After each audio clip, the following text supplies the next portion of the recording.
Hello everybody, this is AK. I am back. So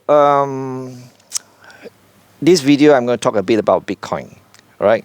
Of course, I've made some videos about Bitcoin. I've also shared in my community, YouTube community recently about Bitcoin and about how my Bitcoin has gone up several times in price, right? I should avoid using the word value because some people don't like it. So it has gone up several times in price. So, and I think that the price could go up even higher from here. And I shared the reasons why, right, about how it's a geopolitically neutral asset and how the wealthy and, of course, the sovereign funds are now looking at Bitcoin as a store of value as well, right? And there are ETFs for Bitcoin. Previously, we didn't have ETFs for Bitcoin. So Bitcoin has become more mainstream and has gained legitimacy, and that's what's needed to have wider acceptance. And when there's wider acceptance of something that is very limited in quantity, Bitcoin scarcity is real, right? And the price can only go up. There's only one direction. In the long term, it'll go up. I mean, of course, it can go down, up, down, up, down. I mean, there'll be dips along the way. There might even be crashes along the way. But the long-term trend is probably up, right? And so someone who has been following my blog, for more than 10 years and now my YouTube channel, I mean, he liked my ideas about CPF and stuff like that, and he's always been very conservative. Got very shocked when I talk about buying Bitcoin almost 3 years ago, and actually has forgotten all about it. Then he was shocked again when I talk about Bitcoin again recently and how the share price has gone up. He's shocked that I still have the Bitcoin, and he's shocked that the share price, the price has gone up so much, right? So then he kept an open mind, right? And then he decided to read up more instead of just brushing it off, right? Like what Charlie Munger says, rat poison, right? And I mean, that's what I did, right? I mean, if I just held on to the idea that Bitcoin's rat poison, and I believe what Charlie Munger said, then I would never have touched it.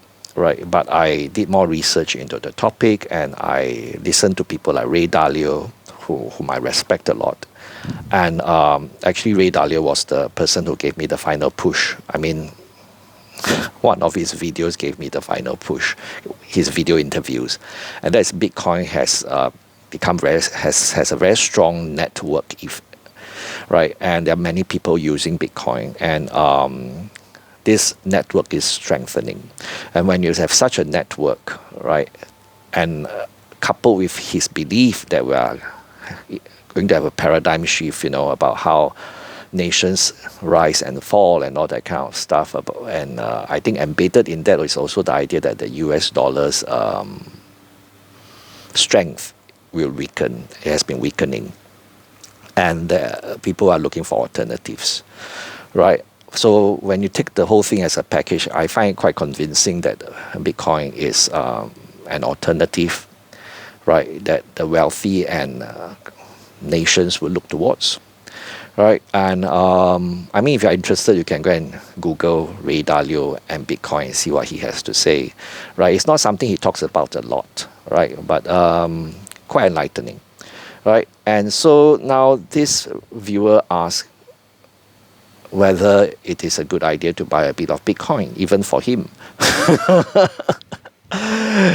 So, as you know, I would never tell people whether to buy or sell an asset, right? But I said all I could do was to share, right, with him what went on in my head when I bought Bitcoin, right? And I've shared that openly in my videos.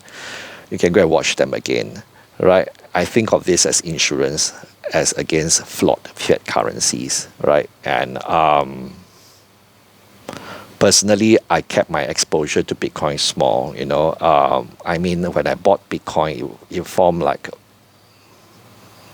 1% of my portfolio, maybe about 1% of my portfolio, right? So to me, if I lose that, it's gone. It's okay. It's not going to hurt me. It's not going to sink my portfolio. But if it should 10 times in price because of all these forces that I've just been talking about, then it becomes 10% of my portfolio without me having to do anything. Then, like I say, it becomes $1 million one day. And assuming I don't do anything to my portfolio anymore and my portfolio's value stays constant, then it becomes what? 10% of my portfolio or something, right? In fact, it'll be more than that, right? So it's something that we have to decide for ourselves. It's not like I've said to friends before when they ask me this same question. Contrary to what some people might believe, Bitcoin is not something that we must absolutely have, right? It's something that we should think of having if we have the money, the extra money, right? But it's not something that we absolutely must have, especially if we have just started out on our journey as an investor. That's my opinion, of course.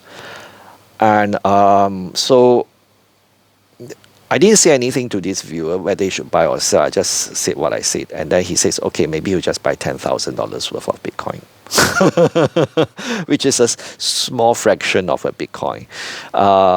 And if Bitcoin's price should really go up to $1 million one day per coin, $1 million per coin, then his little $10,000 investment today could become like $30,000-$40,000, and then he says, it's like striking 40.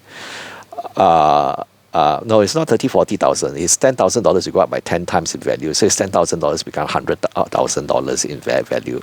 30,000-40,000 is if Bitcoin should go up to $300,000 per coin, right? So anyway, just rambling on about Bitcoin. What you guys do is entirely up to you. I know people have asked me whether they should be buying Bitcoin now. Please, I'll never answer such a question directly, right? Okay, if AK can talk to himself, so can you. Bye-bye.